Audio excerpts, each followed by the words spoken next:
to the people of Karnataka. And the BJP said, look, these are unfeasible, unsustainable. But in the manifesto of the BJP, there are certain promises that have been made. Let's take a deep dive into what the BJP and Congress have promised so far to the people of Karnataka. Well, here are the promises that the BJP and Congress have made, and we are going to enlist for you the things that they have said they are going to deliver. First and foremost, let's talk about the Congress party. It has promised to provide every household with free electricity up to 200 units. BJP says we will provide a city near Bengaluru that will support about 1,000 startups and an EV city in many ways. The Grand Old Party promised about 10 kg rice for BPL families, which will be given free of cost by the government of the days. The Saffron Party has promised 5 kg rice, 5 kg millets. The Shri Ann, it's a youth scheme of the government under which millets are being promoted, and half-liter Nandini milk every day to the BPL families. Let's come to the other set of promises. The Grand Old Party has promised about 3,000 per month for the unemployment graduates. Unemployment for the youth is a huge issue in the state. On the other hand, the BJP has promised 10 lakh housing sites for the homeless. Welfare measures, welfare schemes, no direct benefits there as far as the unemployment issue is concerned.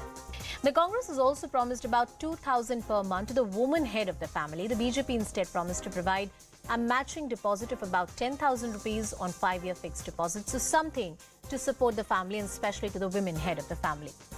The Congress party also promised unemployed youth diploma holders about 1,500 per month. Meanwhile, the BJP has promised holistic upgradation of government schools, which will in turn create employment. But largely this in a promise of the welfare scheme / freebies, which the Congress is being criticized for, has set the tone and tenor in the poll-bound state of Karnataka, apart from various other issues. Let's first listen into the political reactions on the story, what Mr. J P Nadda and others had to say. This manifesto has not been formulated, drafted, or the content has not been created in any air-conditioned room. A due exercise has been done, and after a great amount of toil and perseverance by our workers. During Congress regime, there was a breakdown of law and order, and the PFI was given a free hand to terrorize people, justice to all, appeasement to none. And so the unconstitutional reservation given to minorities was repealed. This manifesto is futuristic and is a vision document which fulfills the Prime Minister Modi ji's vision. It has got all the ingredients of economic growth, social equality, and it has got a lot of scope for the futuristic thinking for the Karnataka. ನಮ್ಮದು ಪ್ರಣಾಳಿಕೆ ಬಿಡುಗಡೆ ಮಾಡ್ತಾ ಇದ್ದೀವಿ ನಾಳೆ. ಯಾಕಂದ್ರೆ ಅವರು ಪ್ರಣಾಳಿಕೆ ಬಿಡುಗಡೆ ಮಾಡೋದು ಬೋಗಸ್ಸು. ನಾವು ಪ್ರಣಾಳಿಕೆ ಮಾಡೋದು ಇಂಪ್ಲಿಮೆಂಟ್ ಮಾಡೋ ಅಂತ ಭರವಸೆಗಳನ್ನು ನಾವು ಕೊಡ್ತೀವಿ. ಅವರು ಬೋಗಸ್ ಭರವಸೆಗಳನ್ನು ಕೊಡ್ತಾರೆ. ಅದು ನಮಗೂ ಬಿಜೆಪಿಗೂ ಇರ್ತಕ್ಕಂಥ ವ್ಯತ್ಯಾಸ ಅದು. ಯಾಕಂದ್ರೆ ಕಳೆದ ಸಾರಿ 600 ಭರವಸೆಗಳು ಕೊಟ್ಟಿದ್ರು 2018ರಲ್ಲಿ, ಬರೀ 55 ಇಂಪ್ಲಿಮೆಂಟ್ ಮಾಡಿದ್ದು. ನಾವು 165 ಭರವಸೆಗಳು ಕೊಟ್ಟಿದ್ದು, 158 ಇಂಪ್ಲಿಮೆಂಟ್ ಮಾಡಿದ್ದೀವಿ. That is the difference between BJP and Congress.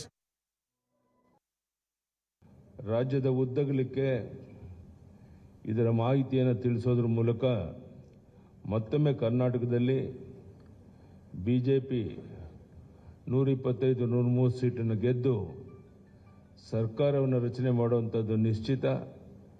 ಆ ದಿಕ್ಕಿನಲ್ಲಿ ಈ ಬಿಜೆಪಿ ಪ್ರಜಾ ಪ್ರಣಾಳಿಕೆ ತುಂಬ ಅನುಕೂಲಕರವಾಗಿದೆ. ಇದೆಲ್ಲವನ್ನು ಜನರಿಗೆ ಮನವರಿಕೆ ಮಾಡುವಂಥ ದೊಡ್ಡ ಜವಾಬ್ದಾರಿ ನಮ್ಮ ಕಾರ್ಯಕರ್ತರ ಮೇಲಿದೆ. ಅದನ್ನು ಮಾಡಿ ಈ ಬಾರಿ ದೊಡ್ಡ ಒಂದು ಅಂತರದಲ್ಲಿ ನಾವು ಬಿಜೆಪಿಯನ್ನು ಗೆಲ್ಲಿಸಿ, ನಾನು ಹೇಳ್ತಾ ಇರ್ತೇನೆ ಯಾವಾಗಲೂ, ಸೂರ್ಯಚಂದ್ರ ಇರೋದೆಷ್ಟು ಸತ್ಯನೋ ಅಷ್ಟೇ ಸತ್ಯ. ಬಿಜೆಪಿ ಮತ್ತೊಮ್ಮೆ ಕರ್ನಾಟಕದಲ್ಲಿ 125-130 ಸೀಟನ್ನು ಗೆದ್ದು ಅಧಿಕಾರಕ್ಕೆ ಬರುವಂಥದ್ದು ನಿಶ್ಚಿತ. Sir, today BJP released its manifesto, so they have lots of promises. So what do you have to say about this? It's an outgoing government who takes their promises seriously. Even their own leaders are not taking their promises seriously. They had to complete a formality of a manifesto, therefore they're doing it. Please don't take it seriously. And they also promised the implementation of UCC, so what is your Their take on this? agenda, let them talk about it. They were here for 5 years. Why didn't they do it? So, what are they talking about? Anyway, our agenda is for the people of Karnataka. Whatever the people of Karnataka need and they deserve, they will get it. BJP released its manifestos today, so what do you have to say about this, all the assurances? Basically, the Bharatiya Janata Party is not believing in freebies as well as the pro schemes of the poor people. Today, they have released the manifesto. In 2018 also, they released the manifesto. They assured around 600 assurances in the manifesto. So far, they have not implemented 60 assurances what they have given. It is the gimmick of the BJP. Their policy is against the freebies as well as the pro-poor policy. So that is why Congress party is seeing their manifesto. It is the laughing stock material of the BJP. So they are not giving any assurances just to take the advantage on the assurances given by the Congress party. They have given that kind of manifesto. It is not in favor of Karnataka. It is not in favor of poor people. It is not in favor of the schemes of the suppressed, depressed people. Well, what is it that's going to set the tone and tenor, and more importantly, the promises made by both the parties, which are very important, especially from the welfare point of view, because a lot of freebies / welfare measures are being promised for the BPL families, for the unemployed, free ration that's being announced by the BJP and the Congress. Tushar Gupta, the senior editor of the Swaraj magazine, is with us on the broadcast. Shatabdi Shivana from the Karnataka Congress is also with us on the broadcast. Good evening, gentlemen. Thank you so much for speaking with us. Shatabish, coming first to you, the kind of promises that the Congress party had made earlier was said to be unsustainable by the BJP, and it was said that these are irresponsible promises that cannot be financially delivered to the people of Karnataka. These are imaginary and in many ways over-ambitious for the Congress party. Now the BJP has come out with its own set of model, and they're saying, look, these are the promises we can equitably deliver to the people of the state. When you look at BJP's manifesto today, your first thoughts as the principal opponent party? Thank you for having me on your show. Now, the BJP's manifesto is not worth the paper that it has been printed on. You know, 90% of the promises that they made in 2018, all of them have been incomplete, even as on today. 90% promises of the 40% BJP commission remains unfulfilled, even as on today. A government which tripled the prices of gas, of LPG cylinders, is offering 3 free cylinders to BPL families. The same promise was made in Uttar Pradesh, and not a single person has received even a single free gas cylinder. You know, a government which shut down Indira canteens is now today reopening them in a different name. A government which tried to merge the pride of Karnataka, Nandini, with that of Amul, is now trying to save face by offering free milk. On April 28th, when the Prime Minister was in Karnataka, he slammed the freebie culture. Now they're offering free rice, free milk, and free cylinders. You know, this double-engine Sarkar has zero fuel in them. And even their free gas cylinders and their free promises will have zero gas. On one hand, you know, the Congress is promising guarantees, guarantee cards, and the Prime Minister is playing the victim card. Tushar, when similar promises or welfare schemes and some kind of direct benefits that can go, when similar promises were made by the Congress party, the BJP said, look, these are unsustainable, they cannot be financially delivered, and these are something which cannot be translated into reality for the voters of Karnataka. So the party is misleading the voters. The BJP has made some similar promises, and the Congress party is saying you've not been able to deliver it in Uttar Pradesh or any other state. What should make people believe you'd be able to deliver it in Karnataka? Look, they are going for welfare and not freebies. The gentleman here is criticizing the BJP for its freebie culture, but I was going through the Congress promises. They are promising rupees 2,000 to every women head in the family. That's around 1.5 crore beneficiaries. How is that not a freebie? Why would you want to offer every woman? I would understand the BPL families, but why every woman, the head of the family in the Karnataka, is being given rupees 2,000? I would understand if the Congress wants to squander money on ensuring employment, but what kind of a culture are they creating where they say that everyone with a graduation degree who is unemployed will be given rupees 3,000 for 2 years? That's 40% of their tenure. So is the Congress saying that for the 40% of their tenure, assuming they win the elections on 13th May, they're happy doling out freebies to those who are unemployed instead of doing something about creating more jobs in the state? For the diploma holders as well, they're promising rupees 1,500. Now, one thing is how are they planning to implement this policy? Remember, Congress's Rahul Gandhi in 2019 made a similar promise when he said annually we'll give out rupees 72,000 to the bottom 20% of the population. What they're doing in Karnataka is pretty much the same. Look, Anusha, there's a very fine difference between freebies and welfare. Welfare is targeted. The Congress wants to give out 10 kilograms of rice to the families below poverty line. That still makes some sense. But they want to give an unemployment allowance across the state. That doesn't add up to anything. Shatabish, about the BJP, when it comes to helping women, they're going for a matching of deposit. That's an interesting point to make. And let me take that distinction. Shatabish, you said that, and I remember the Congress party criticizing the Aam Aadmi party on various occasions because they've eaten into your vote bank in multiple states, that they're trying to lure the voter with freebies, and this is not really the culture that should be, encouraged in a country like India because we're a developing nation. Your schemes or what the Congress party is promising are not targeted. They're not welfare measures. They are freebies in an attempt to lure the voters without a focused, policy-driven approach, which should be the responsibility of any party which wants to form the government. Respond to that criticism. Now, you cannot disagree that inflation is on the rise, and every one of our guarantee is going to target the beneficiary the most. Now, with people suffering with high price rise, we are offering 10 kgs of rice to people. Earlier in our previous government, we were offering 7 kgs of rice, which has now been reduced to 5 kgs. And now we're only going to add an additional 3 kgs and give it to them. And with respect to, again, the double engine Sarkar has completely failed. The lives of people has become miserable and difficult. Comparing to the prices of 2013 to that of 2020-23, the people are fed up. They're saying, we don't want your Achhe Din, we want our Purane Din back. And in order to help them in this difficult situation, we're going to give them free electricity. And you can also not disagree that unemployment is on the rise. 2.5 lakh government jobs have not been filled by the current ruling dispensation. The youth of the country is suffering, and offering them a certain amount of money that is only going to help them in carry out their daily lives is the least we can do for them. So Tushar, inflation is a reality not just in the state of Karnataka but in various other states. And a lot of political pundits will tell you that unemployment, price rise, local issues, these are the issues which are dominating the electoral battle and the electoral discourse, the political discourse in Karnataka, which will be decisive. And that is why you have the BJP, which is now including so many welfare measures in their scheme and in their manifesto. Since the gentleman here compared inflation from 2013 to 2023, let me remind him that in November 2013, just 6 months before the national elections, inflation in the Congress era, CPI inflation was 12.9%. Today, it's around 6%. So if you're going to rant against the BJP, at least get your numbers right. Also, the gentleman talks about inflation and how worrisome it is for the families. Of course it is.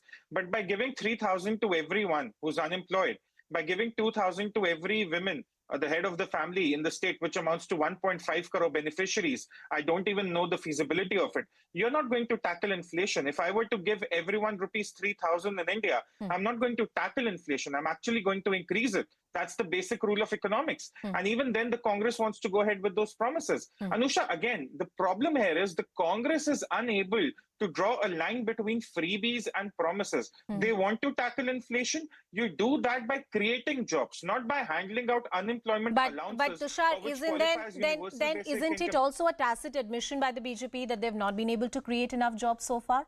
Because they have the government at the state and the center? No, that's a Congress claim. Look, the Congress is claiming that we want to give everyone who's unemployed rupees 3,000. Nusha, you may have spent time in Bangalore. I have lived in Bangalore. Do you think 3,000 as a monthly allowance to anyone who's unemployed is going to serve them any good. It won't. 3,000 is too lesser amount for anyone who's unemployed to sustain themselves in Bangalore. 1,500 for a diploma holder. I mean, they'll make more money. Instead of having some kind of a medium or a long-term approach as to how employment, employment in the state can be increased, and that would be expected by a veteran party like the Congress Party, which has had the political and administrative experience in the state. Why offer these kind of dole? 3,000 rupees a month, yes, could be the bandage on a wound, but it doesn't really solve the purpose. Shatabish. No, firstly, we are expected to come into power. And, there's harp so much about the double engine sarkar, but so much injustice is done to Karnataka. The union government has failed to give Karnataka its due share of GST compensation and has pushed us into a debt trap. Okay, and then Karnataka receives pennies as flood relief. Now, if we want to improve the situation for youngsters, if we want to improve the situation for the needy and the deserving, firstly, we need to come into power. And the sole reason for their distress today is the BJP's misgovernance and maladministration. There's zero implementation of policy. Now, when we come to power, we want to ease their burden a little, help them out, and then, of course, deliver on the infrastructure, deliver on education, create better opportunities, increase foreign funding. We have a scheme planned out, but initially, what do the people of Karnataka need? What do the people actually require as on today? We are going to give them some sort of relief so that they can sustain and give them a proper last 1 minute to you. This is a government, the BJP government in the state has been battling this criticism of kickbacks, 40% commission, not being able to fulfill the come through on the governance promises that were made. Civic issues. BJP has done well in coastal Karnataka, in the urban pockets, in the urban areas. That's where the stronghold of the party is.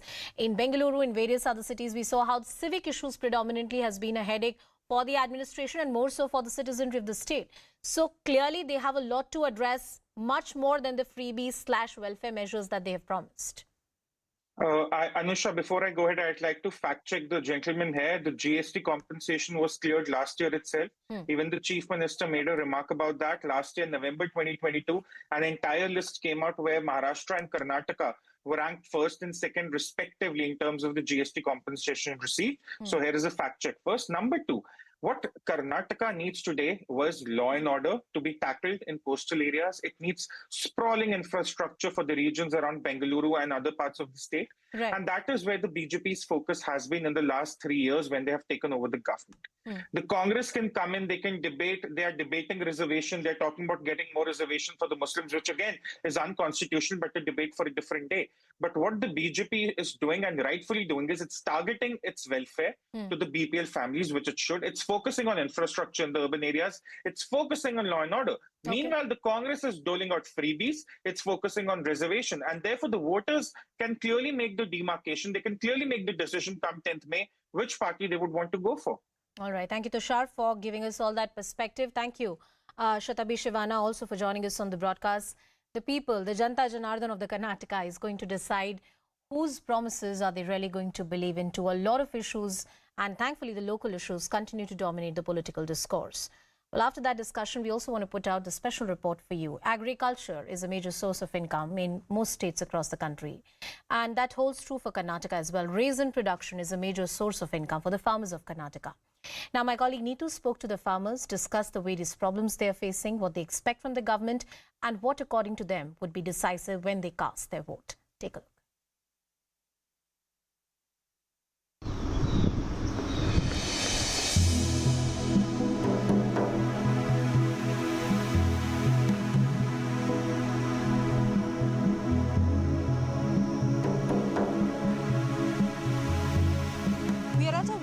In Karnataka's Vijayapura.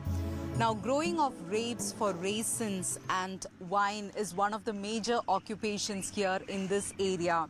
Now, here we can see that the harvesting season is between January and April. So from this area, The grapes have been harvested and now new stems are coming out. This is being ready for the next year for the harvest season between January and April. So this farming is one of the major activities in this area. The grape growers also have a lot of concerns and issues to be raised to the government. Let's try and find out from them what are their concerns. We have along with us the president of the Karnataka Grape Growers Association, Mr. Abhay Kumar. Raisins बहुत होते हैं यहाँ पर, तो उनके आप लोगों का क्या-क्या प्रॉब्लम्स है, क्या दिक्कतें हैं और उस वो आज बेहतर होने में क्या चाहिए आपको? हमारा तो जो बीजापुर डिस्ट्रिक्ट में वो 17,500 अबव हेक्टर्स ग्रेप है इधर, उसमें ज़्यादा से ज़्यादा ड्राई ग्रेप्स बनाता है, रेजिन बनाता है हम। उसको मार्केट को बहुत तकलीफ है हमारा और स्टोरेज भी बहुत कम है।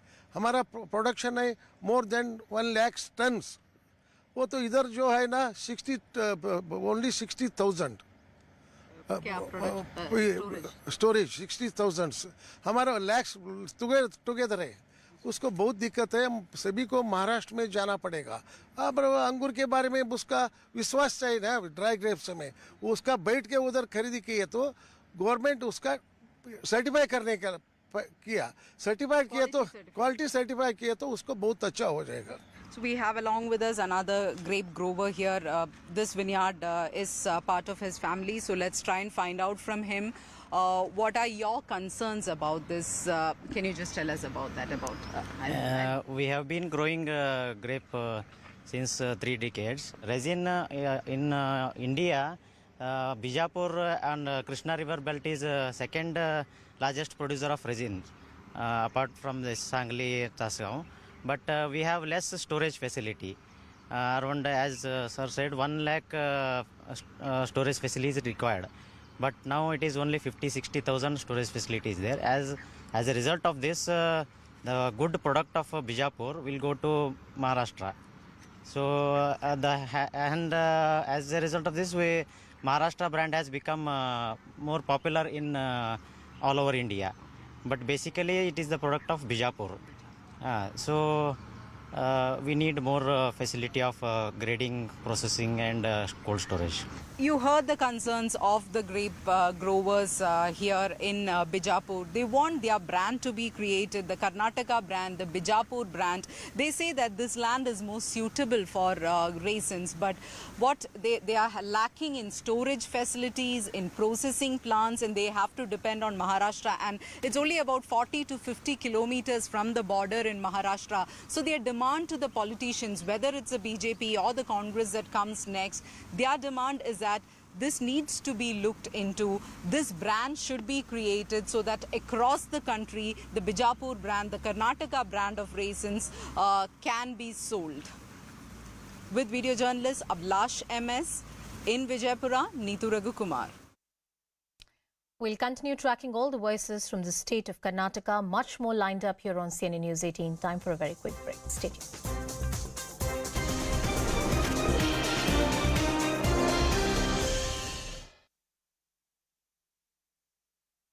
Act like a party. We have very clearly we are saying that the entire coastal belt of Tamil Nadu, in fact in CN and IBN also, we have done a lot of stories about this conversion. And it is forceful conversion, no doubt at all. It is happening. The missionaries are very actively participating in it.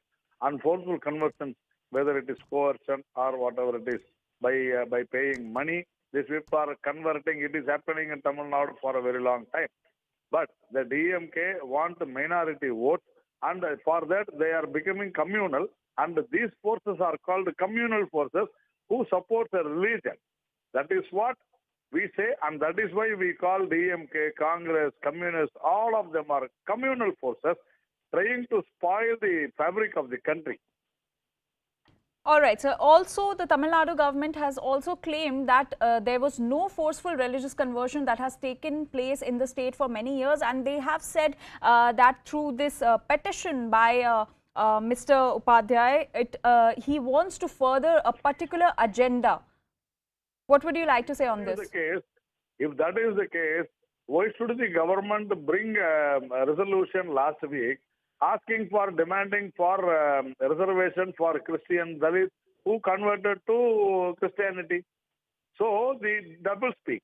So this is also unconstitutional, and last week the resolution is also unconstitutional. I think the government has to apologize before the public of Tamil Nadu.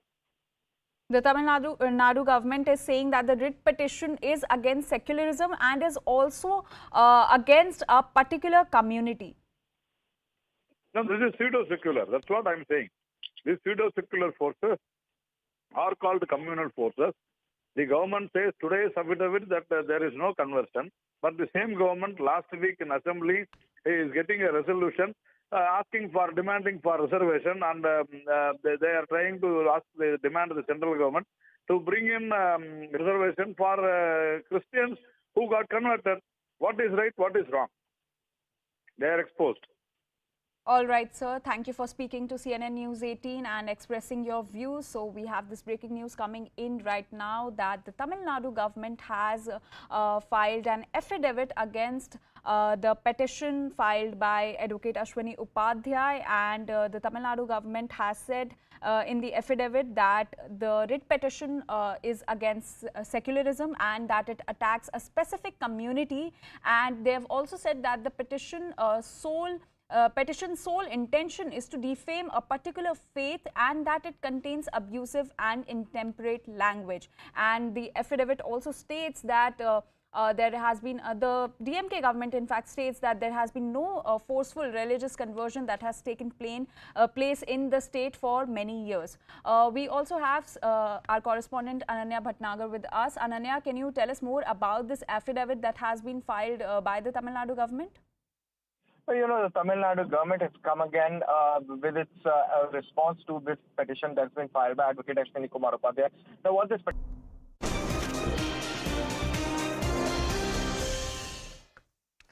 Welcome back, and there's some latest news coming in. This pertains to the restless protest which is ongoing here in the national capital.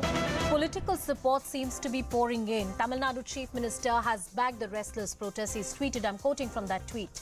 It's heartbreaking to see the Indian wrestlers who brought honor to India being forced to protest for safeguarding self-respect in the face of sexual harassment, unquote. The DMK stands by the wrestlers. That's what the party is asserting. None other than the Chief Minister has tweeted so. Purnima with us on the broadcast. Purnima, tell us more about the stand of the DMK.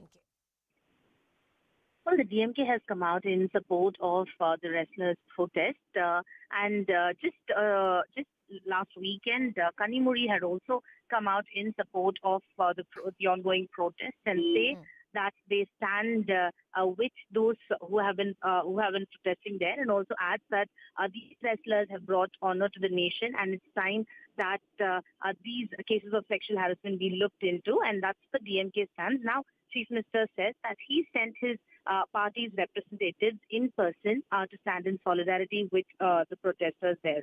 Clearly now DMK says that they will continue to stand with those protesters who've been protesters who've been protesting for days now. All right, Purnima Murli getting us all the details on that very important story. More and more political support is coming in for these wrestlers who are sitting at Jantar Mantar. Let's see how that story really moves forward. Well, shifting our focus to the state of Kerala, the controversy over the yet-to-be-released Hindi film, The Kerala Story, continues to escalate.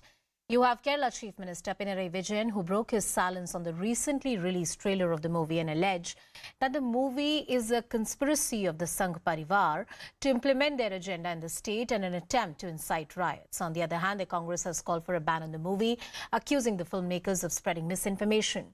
Now, the trailer shows that at least 32,000 girls from Kerala were converted to Islam, recruited by ISIS and the terrorist group based in Syria. Meanwhile, the State Committee for the Youth League, which is the Indian Forum of Indian Youth Muslim League, has offered 1 crore to anyone who can substantiate these claims. The reactions on the story, and then we'll have the experts joining us on the broadcast. Do you see the timing of this affidavit, the timing of this movie is something that is very, very contrary that is going on? I mean, this love jihad and conversion is going on since decades, in particularly in Kerala. And this was stated by, in fact, CPI leaders, in fact, Congress leaders, and many Christians, pastors also. So this conversion and love jihad is very serious issue in the Kerala, and I think this movie is going to show something to the society.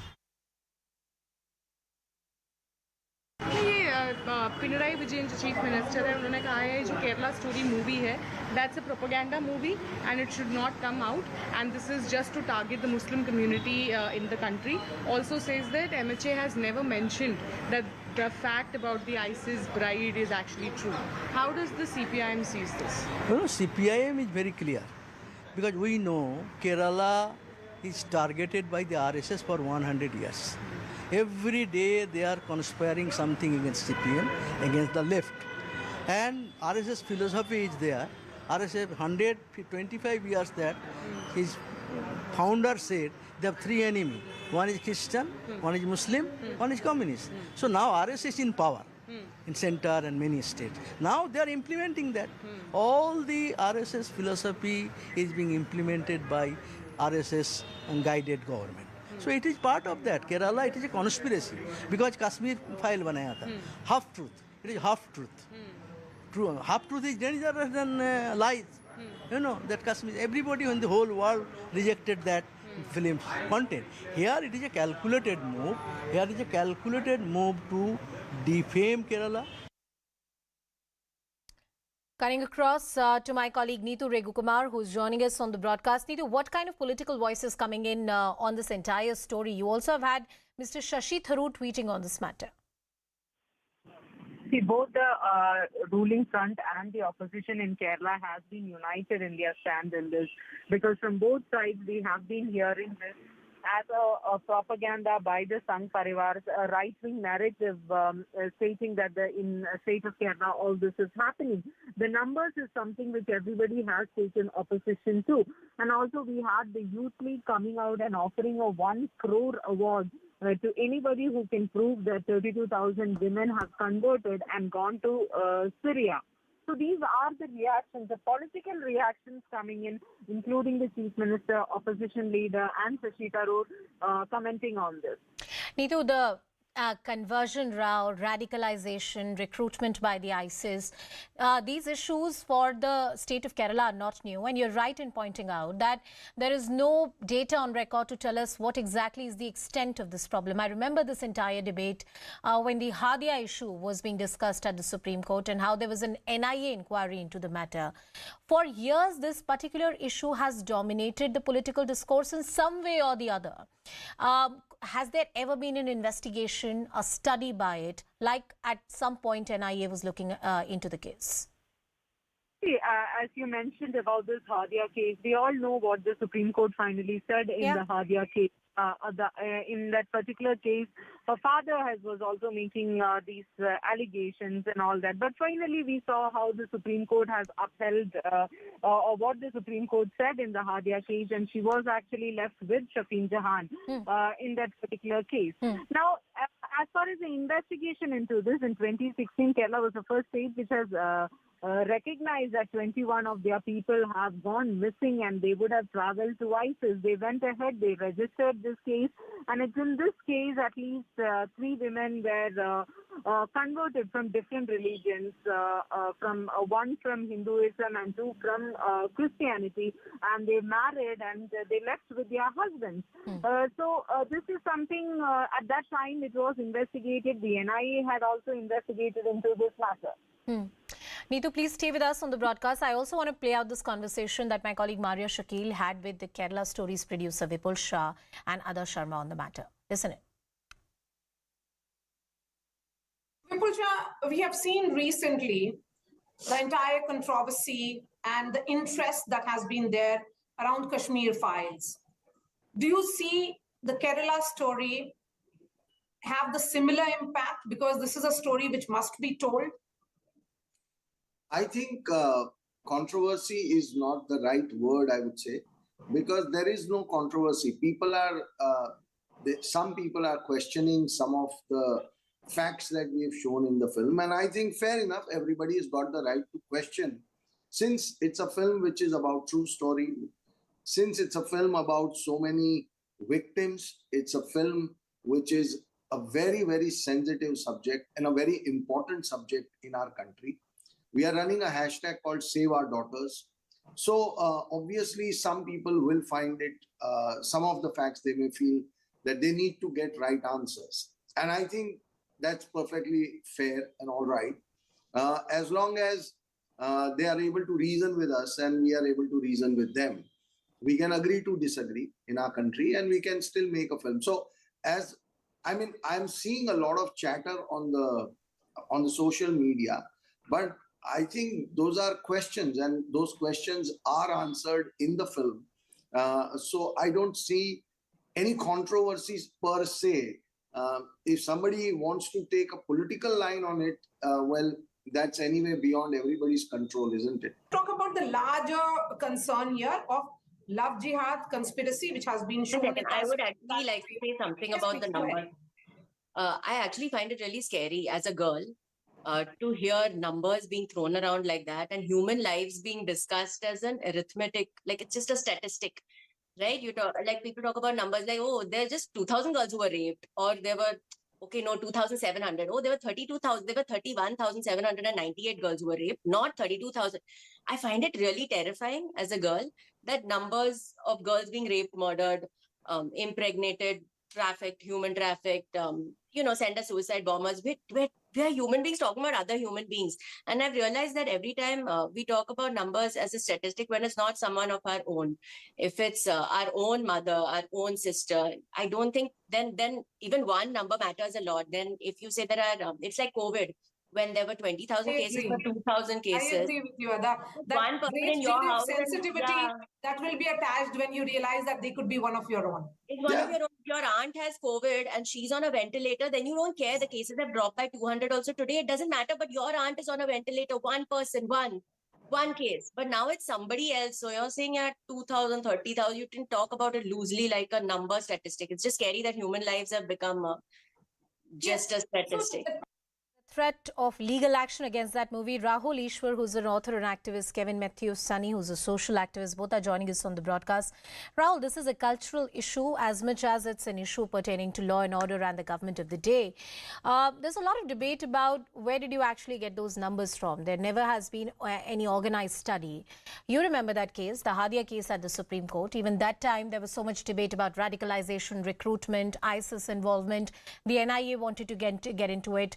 There was mention of the love jihad, quote unquote, that angle, but unfortunately there was no evidence that could be adduced before the court. How much of what the movie present is fact and how much of it is fiction? I think politically as well that has become significant now. Anusha ji, you may remember, I am the person who personally intervened in Aghila Hadia case. I remember, and Popular Front of India, an Islamist organization, went to Supreme Court against me and there were comments against me, which was thankfully removed by the Honorable Chief Justice of India at that point of time. 2 or 3 submissions. One, there has been an issue of forced conversion in India for long. Mahatma Gandhi's son, father of the nation, the greatest secular pluralist icon, Mahatma Gandhi's son, Harilal, was forcefully converted into Harilal Abdullah Gandhi and he later came back. From Kerala, there was Nimisha Fatima, Sonia Sebastian, Rafael, Mariam, and there were many examples. But yes, see, it's a very sensitive issue. We should not bring Islamophobia to it. We should not hurt our Muslim brothers and sisters. We should not exaggerate the number too much. That is an absolutely given. But Rahul, how will we exaggerate the numbers if we don't know the numbers? That's my point. There are some studies by Indian government. For example, one study suggests there are 155 people. A report or a statement by the Kerala Chief Minister, Sri Pinarayi Vijayan, pegs the number at 100. And there have been various reports earlier which suggest 21 plus 80. 80 is from Kerala and 21 later added. So there were some studies by the Kerala, not studies, rather findings by Kerala government, various police departments. But yes, there has been people going. And even one is one too many. And, I'm a great pluralist and I side with my Muslim community that they shouldn't feel offended. Islamophobia should not be there. But at the same point of time, banning any movie is wrong. Calling for a ban in this movie is absolutely wrong. The movie raises a point. Let us debate it. I agree with you. I agree with you. There has to be a debate about it. But everybody has a right to tell stories that they want to. Unless you can prove it in a court of law that it violates public order, morality, or some of the points that have been mentioned under Article 19 as exceptions to freedom of expression. Kevin, when it comes to even in this particular movie, what is being debated is the number of it. I don't think anybody denies in totality that it doesn't happen at all. Radicalization in certain parts of Kerala is a reality. There have been cases which have been documented earlier. Yes, the extent of it can be debated, but the sheer existence of it, I don't believe that can be debated. Kevin, what do you think about that? No, ma'am, there are instances of radicalization, and this is definitely a problem. We are taking steps, but what this movie is about is different. This movie is an attempt, a political attempt by a group of people, a certain group with vested interests, to attack the secular fabric of this nation and the state. The state is Kevin, known to be can the I most make secular an argument state. which I really want to make? And I say it with all my heart. Even if somebody has political motivations to say a certain point, that doesn't take away the merit of the argument. Shouldn't we listen to the merit of the argument as to what they're saying? That's point number one. One second. Kevin, I'll give you the opportunity. Listen to my second point and then make your argument. The second bit, I don't think the secularism of this country is attacked each time you talk about an uncomfortable issue. In fact, the value and ethos of this country, the resilience, the cultural resilience of this country lies in the fact that we can talk about uncomfortable issues and then get over it. Madam, let me tell you, it was the left chief minister who first talked about love jihad. My dear friend Rahul Ishwar will vouch for that. It was V.S. Sachidanand, who was the left chief minister, who said that there's a minuscule love jihad that exists. Yes, and I said that is why even one is one too many. I agree, I concur there. But the problem is, when you're taking something, but when you're talking about merits, the merit has to have merit. When you're taking something which is absolutely okay, even 100, which is a huge number, but when you're taking 100 and trying to make it 32,000, that is when you're taking the merit out of it. You're trying to paint a different picture, and that is where the problem lies. See, so the number, the authenticity. We have an issue. Let us talk about issues. Let us talk the facts. Then we'll welcome with open arms. Well, yes, I am curious to know, Rahul, that at the start of the movie, are they saying that, certain facts have been changed for the cinematic appeal to the movie, or the movie makers insist on the numbers that they're saying? Where exactly are they getting the numbers from? Because often, even in courts, and you remember during the Padmavat debate and many other debates that we have seen in the Supreme Court and the High Courts, that if there is some kind of factual misrepresentation and that offends a particular community or a group of people, the judiciary may be sensitive to the needs of that community and may decide to listen to it. So factual inaccuracy is a ground for opposition, isn't it? It's a bit more nuanced. See, I'm being very honest. I'm a Hindu right-winger. Kevin is a secular left liberal person. See, from our spectrum, we want to raise this issue of forced conversion, which is a very genuine threat. That's the reason why people like us argue for anti-forced conversion. Yes, the number can be debated. I was one of the first person who raised that 32,000 can be a very problematic and debatable number. I don't think even Vipulji or even Adar Sharmaji, in a debate, they will be open to such feedback. When I was listening to him giving you an interview, a channel line interview, he was open to that kind of a feedback regarding statistics. Yes, we can debate on the numbers, but please remember, when my sister is lost or when somebody's daughter is lost, their family is torn forever. For example, Nimisha Fatima's mother Bindu, she is running from pillar to post. Her brother or her other son or Nimisha Fatima's brother is a major in Indian army, who I don't want to name because of other reasons. He's a major in Indian army, so their families are torn apart is a reality. As I said to Rahul, that factual inaccuracy is a problem, and that is something that legally also that the government can take up, as the Chief Minister has warned.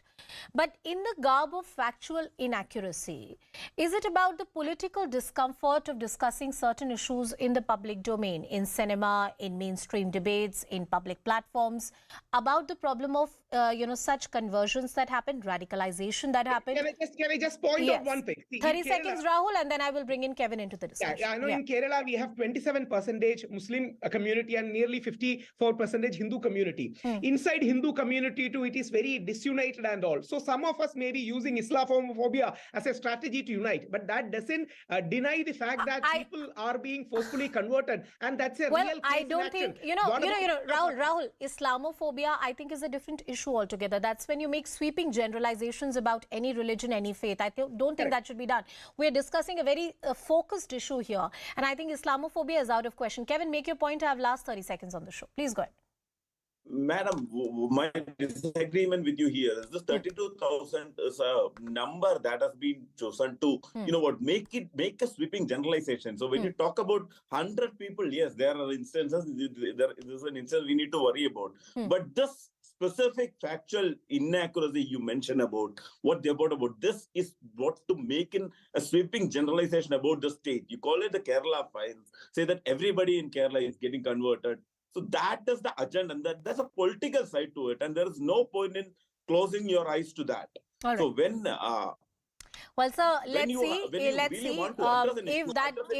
that factual inaccuracy is challenged in a court of law. If this controversy continues to go on the manner it has, it is likely to reach the doors of some court, judiciary in this country, and only then the debate would be settled. Till then, it remains in the socio-political and the cultural domain, and any issue, however uncomfortable that be, should be discussed on a public platform. Both sides are welcome to debate. Thank you, Rahul, Ishwar, and Kevin, for joining us on the broadcast and sharing your views. Well, when it comes to conversion debate, there's another state which has said something at the Supreme Court. You have Tamil Nadu government, which has filed a fresh response in the apex court opposing any kind of anti-conversion law in the state. Now, the Tamil Nadu government in an affidavit said that the anti-conversion laws are prone to misuse against minorities. The DMK government further said there is nothing illegal or wrong with missionaries spreading Christianity. BJP has alleged that there have been many instances of forced conversion in Tamil Nadu. The DMK government has said that there have been no forceful religious conversion in the state for past several years. Talent government further said in the affidavit that the petitioner's sole intention is to malign a certain community. Political reactions on the story. Tamil Nadu government clearly saying that there should not be an anti-conversion law in the state. What do you have to say? I don't know why Tamil Nadu government is so afraid of this anti-conversion law. If there is no conversion in the Tamil Nadu, if there is no deceitful conversion or wrongful conversion, why the government is afraid of? I think this government is very serious under pressure of these missionaries. Conversion going on every district of the Tamil Nadu, every tehsil, every taluka of the Tamil Nadu. And this is being done by allurement of this money, otherwise using black magic, otherwise promising this school admission, hospital benefits, etc., etc. So conversion is going on in every district, every police station, every taluka of the Tamil Nadu.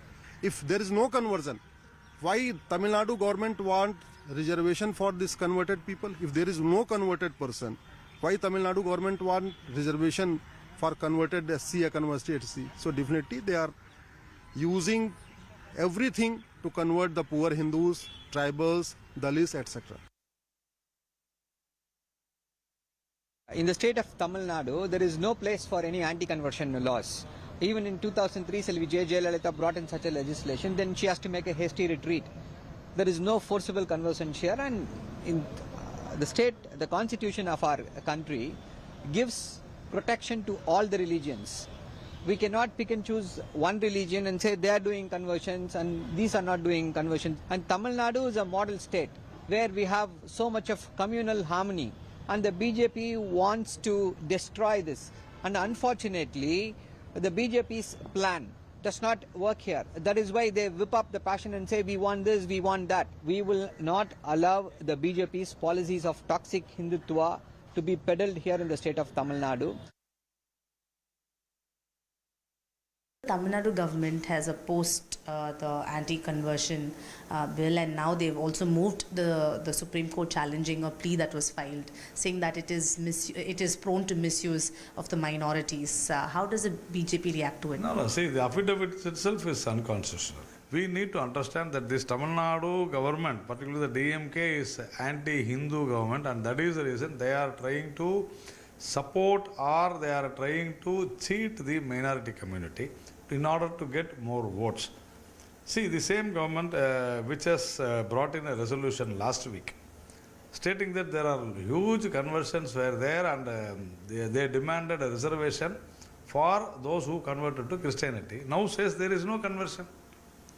So this is double standard. So I think the government has to either say that there is a conversion or they should take back the resolution. So the government or the rulers doesn't know anything about the constitution. Particularly when you see the Dalits, the other backward MBCs and OBCs, they have converted, not upper caste community did not convert themselves. The respect they enjoyed from that religion had made them to convert themselves, and the insult they faced in the other areas. So there is no conversion, was the choice of the people who had gone to Christianity because of the insult they had faced in their religion. So there was no forceful conversion as far as I understand. All these communities, they were insulted by in their own religion. They are happy with the Christianity. So there is no forceful conversion. So this stand of BJP, what they say now, this is a Hindu country. When was it a Hindu country? All this story and much more here on CNN News 18 on the other side of a very quick break. Stay tuned.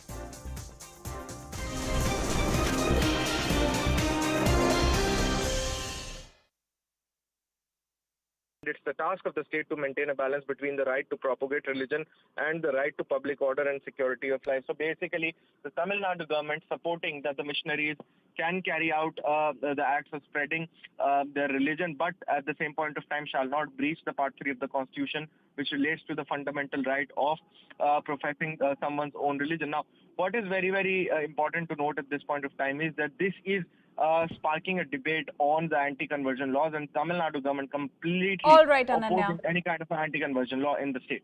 All right, Ananya. So we have this breaking news coming in that the Tamil Nadu government has now filed a plea against forced conversions, and the plea states that nothing illegal or wrong with missionaries spreading Christianity. Petition is a religiously motivated litigation.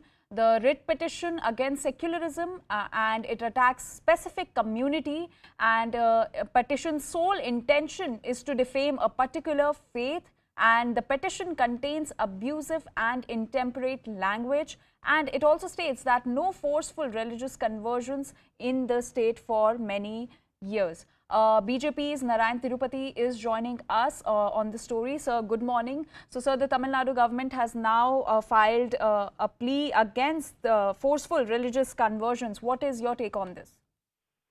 This affidavit is totally unconstitutional. The government of Tamil Nadu should act like a state, and it should not act like a party.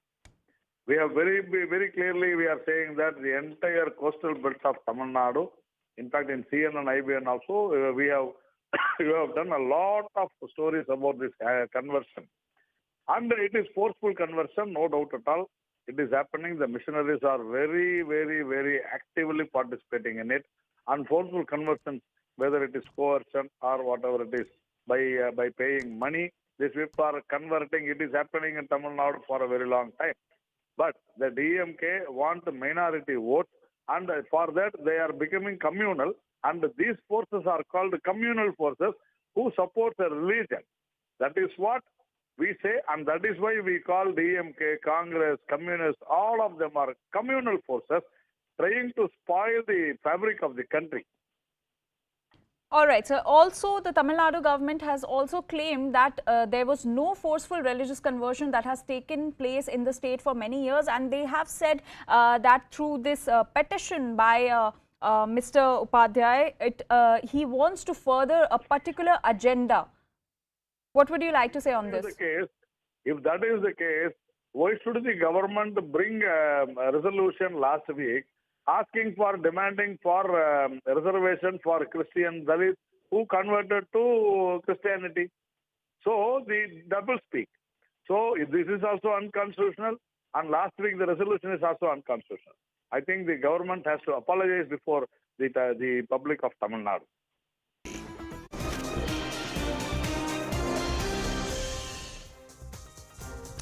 Welcome back. Here's a special report. The conflict in Sudan continues for over 2 weeks now. A second convoy of the US evacuees from Sudan arrived in Saudi Arabia from Sudan amid fierce fighting that continues in the country between the army and a rival paramilitary group.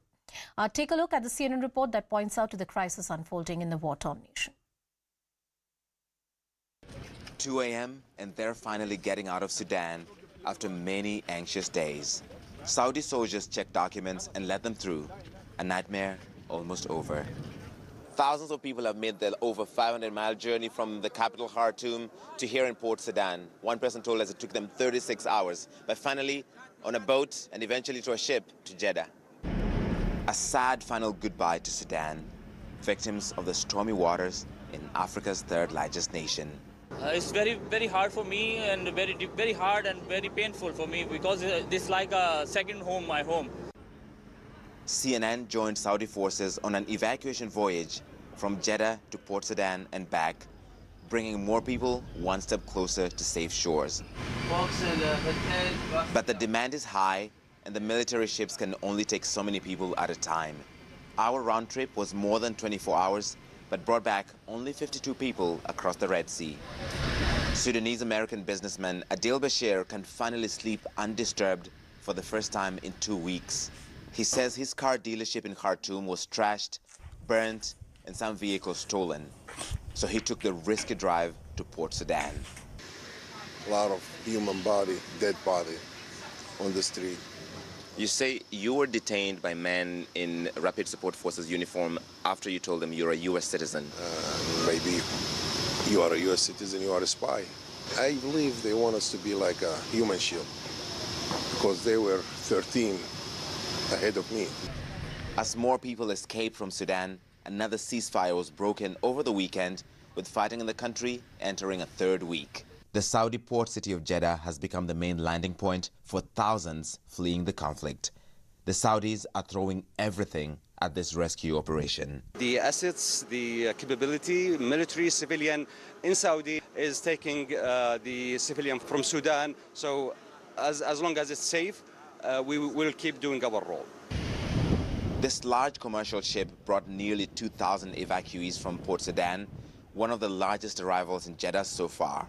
Hanadi Ahmad and her Sudanese-American family were among those on the vessel received by U.S. Embassy staff. They're relieved to be safe, but heartbroken for those who couldn't get out. Very bad, wallah. It's very bad because all my family is here. My mom, my dad, and it's very difficult, wallah. You're scared for them. Yeah. I am so sorry. It's okay. Alhamdulillah. Alhamdulillah, we are out. A few lucky dual nationals and foreigners can leave, but most Sudanese people are trapped in a deadly conflict with no end in sight. Another special report, the Super Mario Bros. Movie crossed $1 billion mark yesterday. The video game-based film earned an estimated $40 million for the Friday through Sunday period in US and Canada for a domestic total so far about $490 million. That's the business it has done so far. Take a look at the CNN report. You asked for it. This is fun! The Super Mario Bros. Movie popped up on Twitter when a user with more than 1 million followers posted a pirated copy of the animated blockbuster. The clip drew an estimated 9 million views before Twitter apparently took it down. It's not the first time a Twitter user has posted an entire film, but Twitter Blue subscribers can now upload hour-long videos, making such piracy easier. And Twitter now has fewer staffers to monitor such illegal activity. Where is my daughter? No escuchas. Que si no vas y te metes con la hija del patrón. A forbidden romance highlights the conflicts between migrant workers and wealthy landowners in Casa Grande. The bilingual series follows the intersecting lives of families in the farmlands of Northern California, exploring themes of class, culture, and immigration. Casa Grande debuts today on Amazon Freevee.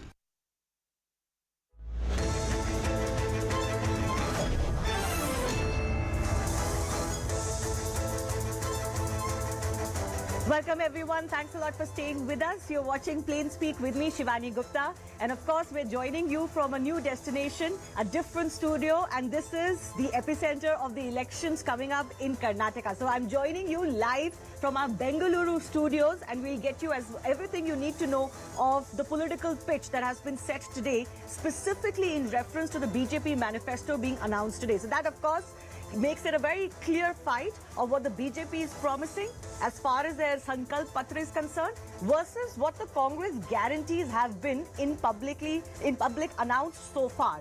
So remember, the BJP has made a lot of promises, 16 prominent promises. Some of the highlights are the UCC implementation, Uniform Civil Code in the state of Karnataka. This is something more and more BJP-led states are doing in